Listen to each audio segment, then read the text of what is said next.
ပွဲသိမ်းသွားပါပြီဒီလိုင်းလုံးကြီးတွေကရေခဲပင်ကိုခွဲဖို့မဟုတ်ပဲတားခေါင်ကိုရေထဲကျအောင်တွန်းချဖို့ရည်ရွယ်ထားတာပါသူတို့ရဲ့ဒီနီလမ်ကလည်းလွဲချော်ခဲလာပါတယ်အခုဆိုရင်ဒီပြန်လေးဟာဒီလူသက်သမားတွေအလိုရှိတဲ့နေရာကိုရောက်သွားပါပြီဒါပေမဲ့အမဲလိုက်ပွဲကဘီးဆုံးမှုအဝေးကြီးလိုပါသေးတယ်ဖြန်ရဲ့ပြန်ကိုက်မဲ့မေယိုးတွေကိုရှောင်ရင်းအမီးကနေဖမ်းမိဖို့သူတို့စ조사ရမှာပါအဲ့လိုဖမ်းမိမှတဲ့ရေအောက်ကိုဆွဲနေပြီးအသက်ရှူကြအောင်လုပ်နိုင်မှာဖြစ်ပါတယ်ဘေးတိုက်ရိုက်ခတ်မှုတွေကရေအောက်မှာပြင်းထန်တဲ့လိုင်းထန်မှုတွေကိုဖြစ်ပေါ်စေပြီးဒါဟာနီးဗျူဟာအသစ်တစ်ခုပါပဲရေဘူးဖောင်းဒီမှုထုတ်တာကတော့တခြားအကောင်တွေဖြန်ရက်အမီကိုလှန်ဖန်ဖို့အတွက်အကာအကွယ်ပေးလိုက်တာပါဒီနေ့နဲ့တော့ဒီဖြန်လေးဟာရေခဲတုံးသေးသေးလေးတစ်ခုပေါ်ကိုရောက်အောင်တက်နိုင်တယ်ပါလေ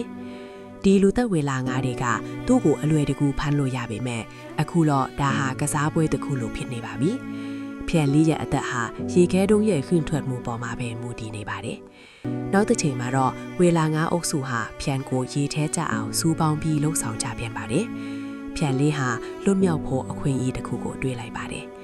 အားအင်ကုန်ခန်းနေပြီဖြစ်တဲ့အတွက်ဘေးကင်းရာကိုသွားဖို့သူ့မှာခွန်အားမရှိတော့ပါဘူးလူသက်ဝေလာငါးတွေကလည်း